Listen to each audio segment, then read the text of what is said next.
یہ جو بچیوں کو بچے مس گائیڈ کرتے ہیں، انہیں بڑے بڑے خواب دکھاتے ہیں، وہ بیچاری ماں باپ کو چھوڑ کے، بہن بھائی کو چھوڑ کے اس کے ساتھ شادی کرتی ہے، پھر جو اس کا بعد میں حشر ہوتا ہے، آپ ادلیاں نو سردار پہن تکے تے شرما والیاں نو جھوٹے ڈولیاں دے، پھر وہ بیچاری ماں باپ رکھتے نہیں، وہ ظلم کرتا ہے، تو کتنی بڑی تکلیف میں وہ بچی آ جاتی، نازک شیشی ہوتی ہے نا تو ٹوٹ جاتی۔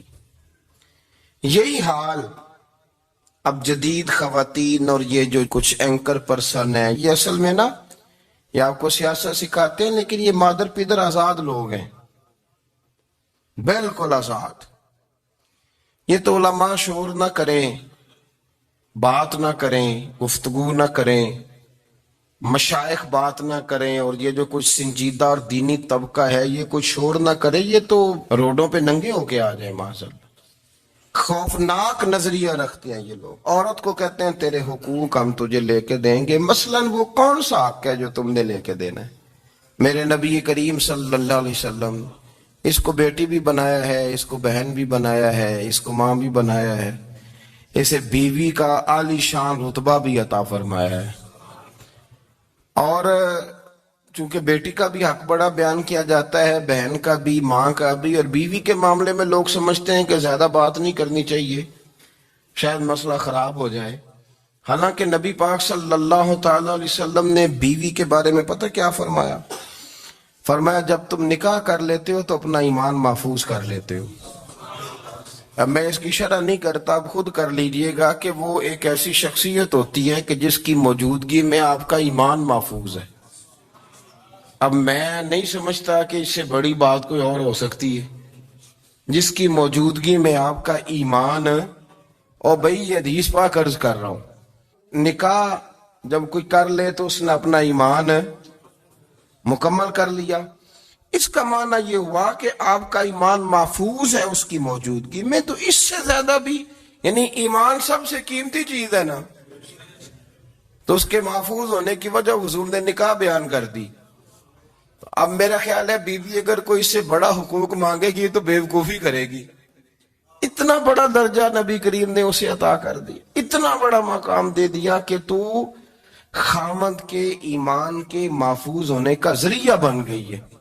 عورت کو جو حقوق رسول کریم صلی اللہ تعالی علیہ وسلم نے عطا فرمائے، نبی پاک نے جو حقوق دیے، دیکھیں نا، حضرت عبداللہ ابن عمر رضی اللہ تعالیٰ عنہ کی اہلیہ بیمار تھی، تو جلدی جلدی سے وہ آئے، تو جب بہت جلدی ہو، سفر بڑا شدید تھا، تو آپ نے جلدی سے نماز ادا کی، جلدی سے چلے۔ آپ کے خادم کہنے لگے حضور خیریت ہے؟ فرمایا میری بیوی بیمار ہے۔ تو اس نے عرض کی حضور آپ کی اہلیہ بیمار ہے، تو آپ نے نماز بھی جلدی سے پڑھی، سفر بھی جلدی جلدی کیا۔ تو فرمانے لگے یہ وہ چیزیں ہیں جو ہمیں مدینے والے رسول نے سکھائی ہیں۔ آپ اس کیفیات کو سمجھیں کہ حضور صلی اللہ علیہ وسلم نے درس دیا۔ اور پھر ایک اور بہت بڑی بات، یہ فضیلت کسی اور کو نہیں دی، جو عورت کو حضور نے فضیلت دی، یہ فضیلت کسی اور کو نہیں دی۔ کبھی حضور نے فرمایا کہ تمہارا ابا تمہارے ساتھ بہت سخت رویہ کرے تو تم نے اس کو اس سختی پر داد دینی ہے؟ فرمایا چلو اگر وہ زیادتی بھی کرے تو تم نے اس کے ساتھ سلوک اچھا ہی کرنا ہے۔ لیکن آپ ایک بات کو سمجھے نا کہ بچے کے بارے میں، بیٹے کے بارے میں، بیٹی کے بارے میں فرمایا 10 سال کے ہو کے نماز نہ پڑھے تو سختی کرو، تمہارا ڈنڈا بھی لٹکنا چاہیے۔ بہت ساری جگہوں پہ بہت سارے لوگوں کے لیے سختی کا حکم دیا، لیکن عورت کے لیے حضور نے جو جملے کہے، اصل میں ہم سمجھتے ہیں کہ یہ ایک بات ہے، مشہور ہو گئی ہے روایت حدیث، تو بس اس کے پس منظر پر اور جملوں کے حسن پر شاید معاذ اللہ غور کرنے کی ضرورت نہیں۔ ذرا اس لفظ کی تاثیر پر غور کریں۔ حضور نے فرمایا عورت ٹیڑھی پسلی سے پیدا کی گئی ہے، یہ ٹیڑھی ہے، اس کو سیدھا کرنے کی کوشش کرو گے تو ٹوٹ جائے گی۔ تو حضور پھر ہمارے لیے حکم کیا ہے؟ فرمایا جیسی ہے تم اسی کے ساتھ نبھا کرو۔ آپ سمجھیں کہ اتنا محفوظ حضور نے درجہ دے دیا بی بی کو، اتنا محفوظ کہ فرمایا غلطی بھی ہو تو میرے غلاموں تم اس کے ساتھ نبھا کرو گزارا کر لو.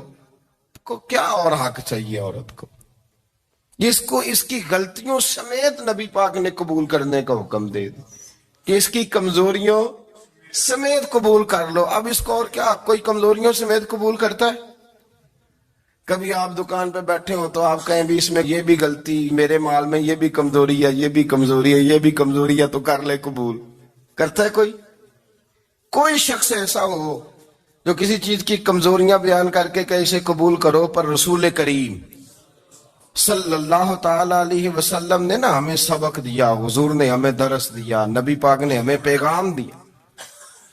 فرمایا یہ ٹیڑھی ہے، سیدھی کرنے کی کوشش کرو گے تو بیچاری ٹوٹ جائے گی، تو اس کے ساتھ نبھا کر جاؤ. آپ میری بات کو سمجھیے گا. چلے میں اس پر ایک اور بخاری مسلم کی حدیث پڑھتا ہوں. حضرت سلمان فارسی رضی اللہ تعالیٰ عنہ اور حضرت ابو دردہ کے درمیان بھائی چارہ تھا. مکے سے مدینے جب لوگ آئے تو حضور نے بھائی بھائی بنایا تھا. ان کے درمیان بھائی چارہ تھا تو ابھی پردے کی آیات نازل نہیں ہوئی تھی تو لوگ ایک دوسرے کی طرف جاتے تھے. حضرت سلمان فارسی رضی اللہ تعالیٰ عنہ حضرت ابو دردہ رضی اللہ تعالیٰ عنہ کے گھر میں تشریف لے گئے تو دیکھا کہ ان کی بیوی بڑی غمگین بیٹھی ہیں. تو آپ نے فرمایا بہن کیا ہوا؟ تو کہنے لگی تمہارے بھائی کو دلچسپی کوئی نہیں رہی، ہر روز روزہ رکھ لیتا ہے اور ساری ساری رات نفل پڑھتا ہے. حضرت سلمان فارسی کہنے لگے ٹھیک ہے کر لیتے ہیں بندوبست. نماز دین ہے کہ نہیں؟ دین ہے نا یہ چیزیں. لیکن حضرت سلمان فارسی جناب ابو دردہ سے کہنے لگے آج میں نے تیرے گھر میں رہنا رات کو، کیونکہ وہ تو ساری رات نماز پڑھتے تھے، نفل پڑھتے تھے. انہوں نے کہا ٹھیک ہے. ایک بستر لا کے بچھا دیا حضرت سلمان فارسی کے لیے. سلمان فارسی فرمانے لگے دوسرا بھی لا. کہا وہ کیا کرنا ہے؟ فرمانے لگے تو نے بھی سونا ہے، میں نے بھی سونا ہے، تو نے بھی سونا ہے. عشاء پڑھیں گے اور پھر دونوں سوئیں گے. کہا میں نے تو نماز پڑھنی ہے. فرمایا تہجد کے وقت اٹھ کے پڑھیں گے. اللہ کے رسول بھی رات آخری حصے میں جا کے نماز پڑھتے. ادھر ساتھ سلا لیا. وہ تھوڑی کو دیر سوئے، اب عادت تھی ساری رات اٹھنے کی، ذرا اٹھنے لگے بستر سے تو حضرت سلمان فارسی فرمایا چپ کر کے سو جا، وہ بڑی رات پڑی ہوئی، چپ کر کے سو جا. وہ لیٹ گئے، پھر اٹھنے لگے تو فرمایا سو جا چپ کر کے، بڑا ٹائم ہے. سحری کے وقت اٹھے، نفل پڑھے. ان کا ارادہ تھا روزہ رکھنے کا تو فرمانے لگے کل رکھا تھا نا نفلی روزہ، جی رکھا تھا، پرسوں بھی رکھا تھا، ترسوں بھی رکھا تھا. فرمایا آج نہیں رکھنا، آج میں تیرا مہمان ہوں، سارا دن کٹھے مل کے روٹیاں کھائیں گے، آج نہیں روزہ رکھنا. سلا دیا. اب حضرت ابو دردہ رضی اللہ تعالیٰ عنہ کہہ تو کچھ نہ سکے، پر کہنے لگے سلمان تم پتہ تم کیا کر رہے ہو؟ نہ تم نے مجھے رات اٹھ کے زیادہ نفل پڑھنے دیے، سویرے روزہ نہیں رکھنے دیا. تو حضرت سلمان فارسی کہنے لگے کوئی لمبی بات تو نہیں نا، چلتے ہیں نا ابھی فجر میں مسجد نبی میں تو نبی پاک کو بتاتے ہیں. سرکار دو عالم علیہ السلام کی خدمت میں تو اپنی بات کرنا، میں اپنی کروں گا. حضور نتیجے کا اعلان فرما دیں گے، بات طے ہو جائے گی. حاضر خدمت ہوئے، عرض کی یا رسول اللہ صلی اللہ تعالی علیہ وسلم یہ ساری رات نفل پڑھتے ہیں، ہر روز روزہ رکھتے ہیں، ان کی اہلیہ غمگین بیٹھی ہیں، حکم فرمائے. تو نبی پاک صلی اللہ علیہ وسلم نے فرمایا پھر ہوا کیا؟ یا رسول اللہ میں نے رات سلایا ہے، سحری میں اٹھایا ہے، سویرے روزہ نہیں رکھنے دیا. نبی پاک نے فرمایا سلمان فارسی نے ٹھیک کیا، سلمان فارسی نے ٹھیک کیا. پھر حضور نے فرمایا، نبی کریم نے فرمایا ابو دردہ تیرے اوپر اگر اللہ کا حق ہے، اس کے رسول کا حق ہے، دین کا حق ہے، تو فرمایا تیری آنکھ کا بھی تیرے اوپر حق ہے، تیرے وجود کا بھی تیرے اوپر حق ہے. یہ حضور نے فرمایا تیرے بچوں کا بھی تیرے اوپر حق ہے، تیری بیوی کا بھی تیرے اوپر حق. اس حق کو بھی سمجھے، حقوق اللہ بھی ہیں، پر تیری آنکھ کا بھی تیرے اوپر. کیا مانا کہ تیری آنکھ سونا چاہتی ہے تو اسے سلا بھی، تیرے وجود کا بھی تیرے اوپر حق. تو تیرا وجود آرام کرنا چاہتا ہے تو اسے آرام بھی کرا. اور پھر وہاں نبی پاک صلی اللہ علیہ وسلم نے فرمایا میں تم سب، سننا یہ لفظ حدیث کے، حضور نے اسی موقع پر فرمایا میں تم سب سے زیادہ اپنے رب کو جانتا ہوں اور میں تم سب سے بڑھ کر اپنے رب سے ڈرتا ہوں. حضور فرمانے لگے میں روزہ بھی رکھتا ہوں، افطار بھی کرتا ہوں، یعنی کبھی رکھتا ہوں اور کبھی نہیں رکھتا. فرمایا میں نفل بھی پڑھتا ہوں اور اپنی بیویوں کو وقت بھی دیتا ہوں. سرکار مسجد میں بھی آتے تھے, نواسوں کے ساتھ کھیلا بھی کرتے, ان کے ساتھ پیار بھی کرتے. تو اتنے بڑے حقوق حضور نے بیان فرمائے عورتوں کے کہ تمہاری بیوی کا بھی تمہارے اوپر. لو ایک حدیث بخاری کی اور یہاں بیان کر دیتا ہوں. ایک شخص نے آ کے عرض کی, یا رسول اللہ صلی اللہ تعالی علیہ وسلم, جہاد کے لیے تیاری ہو گئی ہے, صفیں بن رہی ہیں, مجاہدین کی تیاری ہے, تو میرا بھی نام لکھ دیا گیا ہے مجاہدوں کی لسٹ میں, لیکن یا رسول اللہ صلی اللہ تعالی علیہ وسلم میری بیوی نے حج کی تیاری کر لی ہے, اور میرے دوستوں نے, صحابہ نے میرا نام مجاہدین کی لسٹ میں لکھ دیا, تو میرے لیے کیا حکم ہے؟ یہ بخاری مسلم ہے. تو نبی پاک صلی اللہ تعالی علیہ وسلم نے فرمایا, جہاد پہ کوئی اور چلا جائے گا تو بیوی کے ساتھ حج کرنے جا, اسے محرم کی ضرورت ہے, وہ تیرے بغیر کیسے جائے گی؟ مجاہدین کو تو اور مجاہد مل جائے گا, پر تو اپنی بیوی کے ساتھ جانا.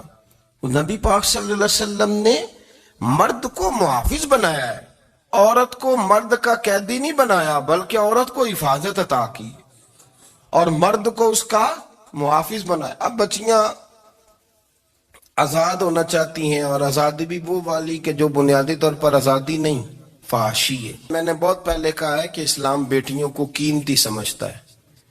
جس بندے کے پاس 20 تولے سونا ہو وہ چوک میں لے کے نہیں آتا, وہ قیمتی چیز ہے, اس نے چھپا کے رکھی ہوتی ہے. تو جو نبی پاک صلی اللہ علیہ وسلم کا کلمہ پڑھنے والے بیویاں, اسلام انہیں قیمتی سمجھتا ہے, کہتا ہے کہ تم قیمتی ہو لہذا گھر کے اندر رہو, تم باہر نہ ہو. لیکن عورتیں ہیں کہ ان کو بلا وجہ لوگ خراب کر دیتے ہیں, اور بلا وجہ وہ اس مغالطے کا شکار ہو جاتی ہیں. اب آگے بڑھتے ہیں. قرآن مجید نے سورہ نور کی آیت نمبر 30 میں کہا کہ کل للمؤمنین یغضوا من ابصارہم, فرمایا کہ اے محبوب علیہ السلام مومن مردوں سے کہہ دو کہ اپنی نظریں جھکا کے رکھیں, اپنی نظریں. اور اگلی آیت میں فرمایا وَقُلْ لِلْمُؤْمِنَاتِ يَغْضُضْنَ مِنْ أَبْصَارِهِنَّ, فرمایا کہ اے محبوب مومن عورتوں سے بھی کہہ دو کہ اپنی نظریں جھکا. مرد بھی اپنی نظر جھکا کے رکھے گا عورت کی طرف, لیکن یہ ساری پابندی صرف مرد پر نہیں, عورت بھی غیر محرم کا چہرہ نہیں دیکھے گی, اس پر بھی اسی طرح نظر جھکانے کا حکم ہے جس طرح کہ وہ ہر دکاندار کو بھائی جان کہہ کے گفتگو کرنے کی اس کو بھی اجازت نہیں ہے کہ وہ بھی وہ سمجھے کہ پابندی تو مرد نے کرنی تھی, میں نے تھوڑی کرنی تھی. وہ جس کے پاس جائے, جہاں بھی جائے, ڈاکٹر کے پاس جائے, باہر جائے, تو وہ جس طرح مرضی اس کا دل چاہے وہ بات چیت کرے, اس کی عورت کو بھی اجازت اسلام نہیں دیتا. بنیادی طور پہ اسلام شرم و حیا کا دین ہے, حیا کی بات کرتا ہے. حیا کی جب ہم تعریف کرتے ہیں تو حیا کی تعریف یہ ہے کہ کوئی کبھی چیز دیکھ کے نا تو آپ کی طبیعت میں کراہت محسوس ہو, آپ کوئی غلط جملہ منہ سے نکالتے ہوئے ذرا جھجکیں, آپ کوئی غلط بات کرتے ہوئے تھوڑا بوجھ محسوس کریں. ہمارے ہاں تیزی سے فروغ پایا ہے بے حیائی نے. سنگیوں کی محفلیں, یاروں کی محفلیں, اس میں غلیظ گفتگو ہوتی ہے, الا ماشاء. ان دوستوں کو بڑی پاک صاف گفتگو کرنی چاہیے. دوستی کا رشتہ بڑا مقدس رشتہ ہے, جو یہاں ایک دوسرے سے پیار کریں گے جنت میں بھی اکٹھے داخل کیے جائیں گے. شرط یہ ہے کہ پیار اللہ رسول کی رضا کے لیے ہو, لیکن اس کے اندر اگر آپ کی گفتگو کچی ہو, کمزور ہو, فحاشی والی ہو, عریانی والی ہو. وہ ہمارے ہاں تو اب اس کو لوگ فیشن سمجھتے ہیں, اس کو مردانگی کی علامت سمجھتے ہیں کہ وہ جی ساری باتیں جی وہاں ہو گئیں, اور جس کا جو جی چاہا اس نے کہا. آپ جب حیا کے دائرے میں ہوتے ہیں تو آپ خود بھی سکون محسوس کرتے ہیں. دیکھیں نا, آپ کو نیند سکون سے کہاں آتی ہے؟ جہاں کمرہ بند ہو, چاروں جانب دیوار ہے, اوپر چھت ہے, خالی دروازہ بھی کھلا ہوا ہونا تو جب بندہ سکون لینا چاہتا ہے تو کہتا ہے یار ذرا دروازہ ذرا بند کر دو. وہ اچھی طرح اپنے آپ کو چھپا لیتا ہے نا حیا کے پردے میں, تو اللہ اسے سکون عطا کرتا ہے. اور جو اس سے بھی زیادہ ٹھنڈی نیند میں جانا چاہتا ہے وہ کہتا ہے لائٹ بھی بند کر دو, اب وہ مکمل طور پہ سمجھتا ہے کہ میں چاروں جانب سے چھپ گیا ہوں، اگر میں کھل کے بھی سو جاؤں گا تو میرا چونکہ پردہ قائم ہے تو مجھے کوئی دشواری نہیں ہوگی۔ آپ جب چھپ جاتے ہیں، جب آپ حیا کے اندر سمٹ جاتے ہیں، جب آپ چادر کے اندر آ جاتے ہیں تو آپ بہت ساری جگہوں پہ آسانی محسوس کرتے ہیں۔ تو حیا تو آپ کو سکون دیتی ہے، حیا تو دل کو راحت دیتی ہے۔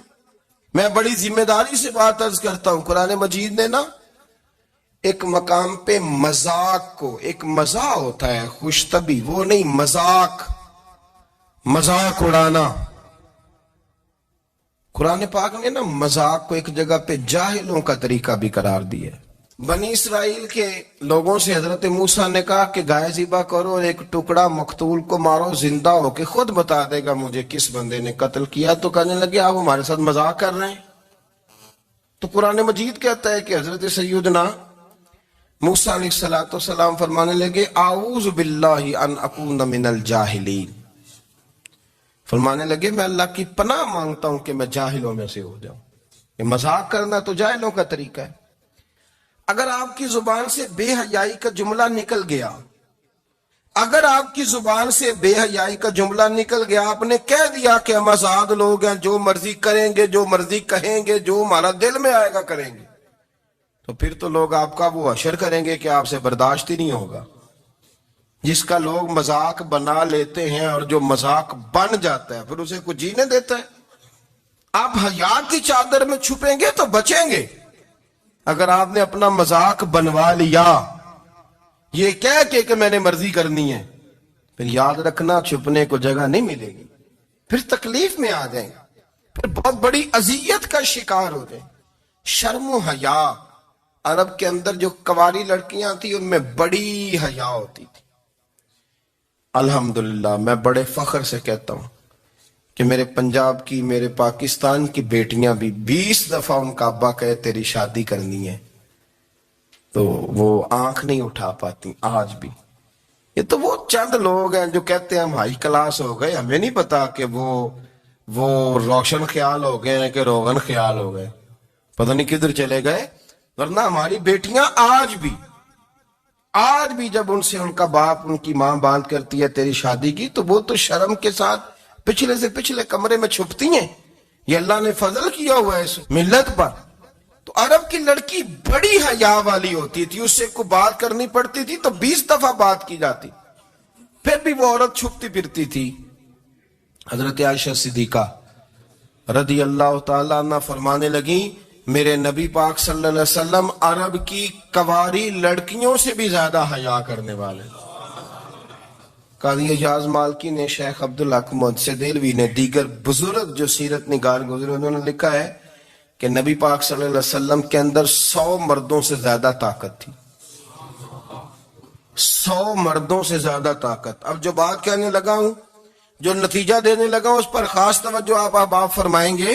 ذرا فکری طور پر، نظریاتی طور پر ایک چیز کو سمجھیے۔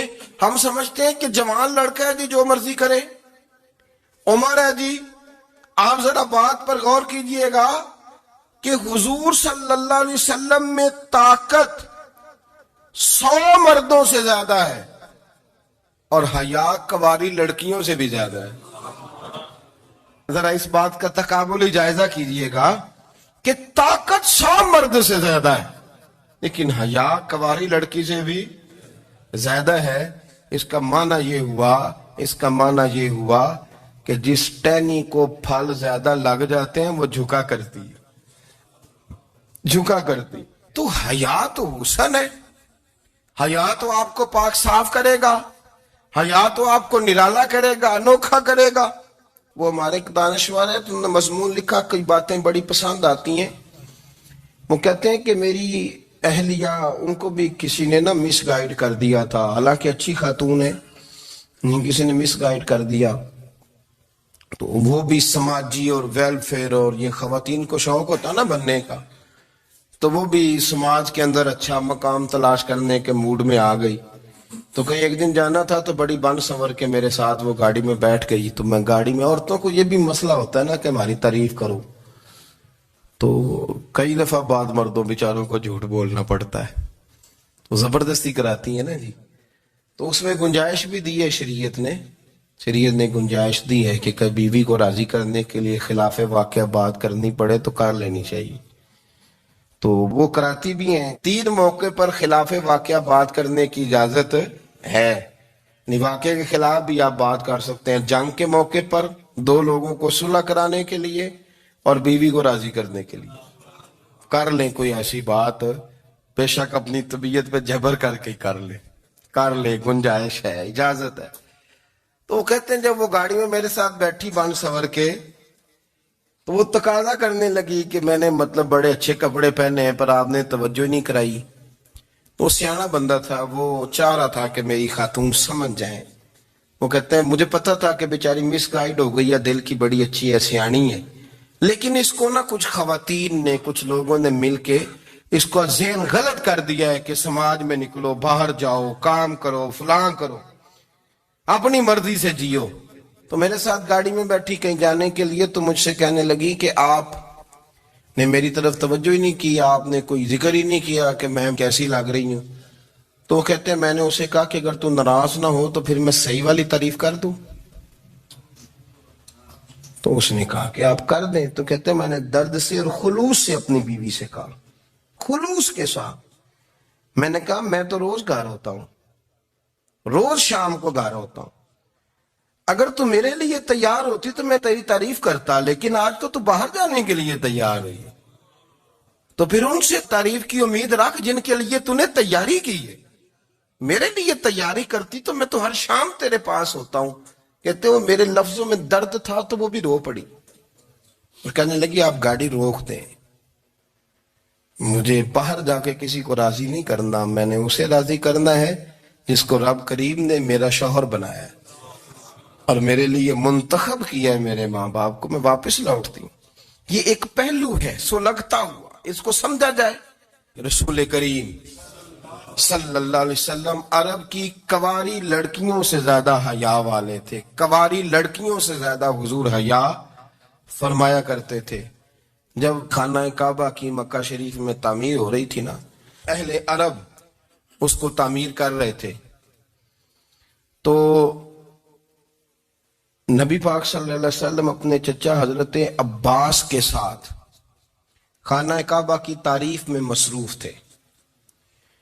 تو عرب کے لوگ چونکہ لمبا کرتا پہنتے تھے پیروں تک، تو نیچے اگر کسی وقت کوئی چیز نہیں بھی ہوتی تھی تو کسی کو وہ نظر نہیں آتی تھی، چونکہ پردہ رہتا تھا، لمبا کرتا پہنا ہوا ہوتا تھا۔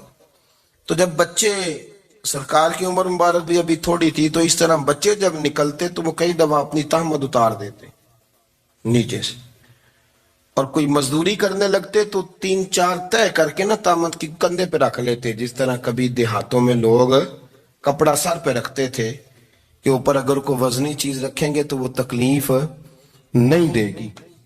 نبی پاک صلی اللہ علیہ وسلم بھی سب لوگوں کے ساتھ خانہ کعبہ کی تعمیر میں شامل تھے۔ تو حضرت عباس رضی اللہ تعالیٰ عنہ نے کہا حضور سے، ابھی اللہ نے نبوت بھی نہیں فرمایا تھا، بھتیجے آپ بھی تہمت اتاریے، یہ صحیح مسلم میں حدیث موجود ہے، اور اس کو کندھے پہ رکھ لیجیے، آپ اینٹیں اٹھا کے لا رہے ہیں تو ذرا آپ کو تکلیف نہیں ہوگی۔ تو سرکار دو عالم صلی اللہ علیہ وسلم سے یہ بات کہی اور پھر جلدی سے حضور کی تہمت کو نکال کے حالانکہ لمبا کرتا پہنا ہوا ہے، تو وہ جیسے ہی ان کے کندھے پہ رکھا اینٹیں رکھنے کے لیے، تو سرکار تو زمین پہ گر گئے، بے ہوش ہو گئے، آنکھیں آسمان کی طرف، اور پھر حضور پکار رہے ہیں آزاری آزاری آزاری، میرا تہمت دے دو، میرا تہمت دے دو۔ کبھی کوئی شخص اس وجہ سے بھی بے ہوش ہوا ہے کہ میرے وجود سے کپڑا اتر گیا ہے، حالانکہ سرکار پر وہ بے ہوشی بھی نبی پاک کا وہ جو غلبہ ہے نا شرم و حیا کا، اس کی وجہ سے ہوئی، ورنہ تو حضور فرماتے ہیں کہ میری آنکھیں سو جاتی ہیں، دل تو میرا اس عالم میں بھی جاگتا رہتا ہے۔ تو سرکار زمین پہ تشریف لے آئے، آنکھیں میرا تہمت دے دو، میرا تہمت دے دو، تو جلدی سے انہوں نے تہمت دیا تو حضور نے باندھ لیا، پھر طبیعت مبارک میں تسلی ہوئی۔ یعنی ہم اس رسول کے غلام ہیں کہ جن کے تو وجود سے کپڑا اتر جائے تو حضور برداشت نہیں کرتے، قبول نہیں فرماتے، تکلیف شروع ہو جاتی۔ لیکن یہاں نوجوان ہیں اور بڑا قد کاٹ ہے اور بڑے بڑے سمجھدار لوگ ہیں، گرمی آتی ہے تو شارٹ کپڑے پہن کے گھومتے ہیں، ان کو خیال نہیں کہ یہ وہ والا لباس ہے جو باہر تو کیا گھر میں اماں کے سامنے نہیں پہننا چاہیے، بہنوں اور بیٹیوں کے سامنے نہیں پہننا چاہیے۔ آپ کی گفتگو میں شرم و حیا ہو، آپ کے لب و لہجے کے اندر حسن ہو۔ آپ کو پتہ ہے نبی پاک صلی اللہ علیہ وسلم نے فرمایا میری امت میں سب سے زیادہ حیا کرنے والے عثمان غنی ہیں، عثمان غنی سب سے زیادہ حیا کرنے والے۔ آپ فرمایا کرتے تھے جب سے حضور کا چہرہ دیکھا ہے میں نے کبھی اپنی شرمگاہ بھی نہیں دیکھی، میں نے آنکھوں کا وضو نہیں توڑا، اور جب سے حضور کے دست مبارک میں نے بیعت کے لیے سیدھا ہاتھ بڑھایا تو پھر سیدھا ہاتھ میں نے کبھی گندگی کو نہیں لگایا۔ حیات، آپ باتھ روم کے اندر بھی غسل فرماتے تھے تو کپڑوں سمیت کرتے تھے۔ کسی نے کہا حضرت جی واش روم کے اندر کیوں نہیں کپڑے اتارتے؟ آپ فرمانے لگے باہر بندوں سے حیا کرتا ہوں، اندر جاتا ہوں تو رب سے حیا نہیں شروع ہو جاتا، وہ تو دیکھ رہا ہے نا۔ تو میں جو بات آپ کی خدمت میں عرض کرنا چاہتا ہوں اس کو آپ سمجھیے گا میرے عزیز، کہ شرم والا مزاج، گفتگو بھی شرم والی، آنکھیں بھی شرم والی، لباس بھی شرم والا، دوستی یاری بھی شرم والی، بہت ساری ایسی باتیں۔ دیکھیں نا آپ ذرا، میں نے کہا کہ باتوں کو سن کے گزر نہ جایا کریں، اس کی گہرائی پر غور کریں۔ حضور علم کا سمندر ہے، سرکار سے زیادہ علم دنیا میں کسی کے پاس موجود نہیں ہے، اور صحابہ کو موقع ملا ہوا اس سمندر سے فیض لینے کا، لیکن ان کی حالت یہ ہے کہ حضرت علی المرتضیٰ فرماتے 14 دن گزر جاتے، حضور سے کوئی سوال پوچھنا ہوتا تھا پر میں شرم کے بارے نہیں پوچھ پاتا تھا۔ 14 دن بخاری شریف میں موجود ہے۔ ایک دن نبی پاک صلی اللہ علیہ وسلم نے پوچھا صحابہ سے کہ وہ کون سا درخت ہے جس کے پتے نہیں گرتے، اور وہ درخت اس طرح ہے جس طرح مومن ہوتا ہے، وہ درخت میرے مومن کی طرح بتاؤ۔ حضرت عبداللہ ابن عمر فرماتے مجھے پتا تھا کہ وہ کھجور کا درخت ہے، لیکن چونکہ ابو بکر صدیق بھی بیٹھے ہیں، عمر فاروق بھی بیٹھے ہیں، مولا علی بھی بیٹھے ہیں، عثمان غنی بھی بیٹھے ہیں، اتنے جید لوگ بیٹھے ہیں، تو مجھے حیا آتی تھی کہ میں کیوں جواب دوں۔ کہتے ہیں سرکار نے کئی دفعہ پوچھا، لوگوں نے کئی اور درخت بتائے، پر فرمایا تمہارا جواب درست نہیں ہے۔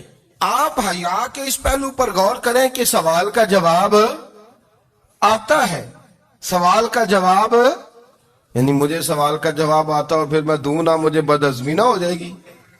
یہ کیسے ممکن ہے کہ میری رات گزر جائے، مجھے پتا بھی تھا میں نے بتایا نہیں؟ بہت سارے لوگ آ کے بہت ساری باتیں بتاتے ہیں، بہت ساری باتیں وہ سمجھاتے ہیں، تو ہم غور سے ان کا چہرہ دیکھنے لگ جاتے ہیں، کہتے ہیں یار اس کا تو دعویٰ تھا کہ میں سمجھنے آتا ہوں، تو یہ تو ہمیں سمجھا رہا ہے، چلو الحمدللہ ہم سمجھنے کو تیار ہیں۔ لیکن میرے عزیز پتہ بھی ہے جواب کا، علم بھی ہے، لیکن فرماتے ہیں میری حیا نے مجھے اجازت نہ دی کہ میں جواب دوں۔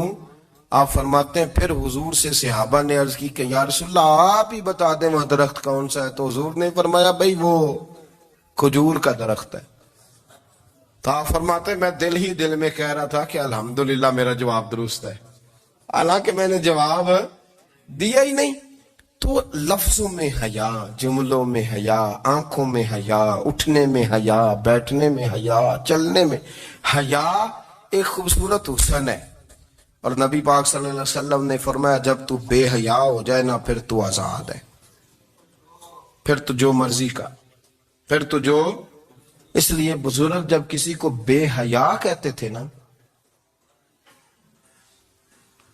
اللہ اکبر، اور جب کسی کو کہتے تھے نا یہ بے حیا ہے تو لوگ سمجھتے تھے کہ ہلکی سی بات کر دی، لیکن ان کا معنی یہ ہوتا تھا کہ بس بھئی اب اس کے ساتھ کوئی کلام کرنے کی ضرورت ہے، اس کو اب اصلاح کی ضرورت نہیں، یہ بے حیا ہے۔ کیا معنی؟ کہ اب یہ جو اس کے دل میں آئے گا وہ کرے گا، جو اس کی طبیعت چاہے گی وہ کرے گا، اب یہ کسی پہلو بھی قابو آنے کو تیار ہے، بے حیا ہو گیا۔ بے حیائی بہت بڑا عیب ہے، اور جو لوگ کہتے ہیں کہ ہمیں بالکل آزادی ہونی چاہیے، ہمارا اپنا جسم ہے تو ہماری اپنی مرضی چلے گی۔ ایک وزیر صاحب ہیں، پتہ نہیں میں ان کو جانتا تو نہیں، انہوں نے سینٹ میں تقریر کی ہے، میں نے ان کی بات سنی ہے، اس نے کہا نہیں بھائی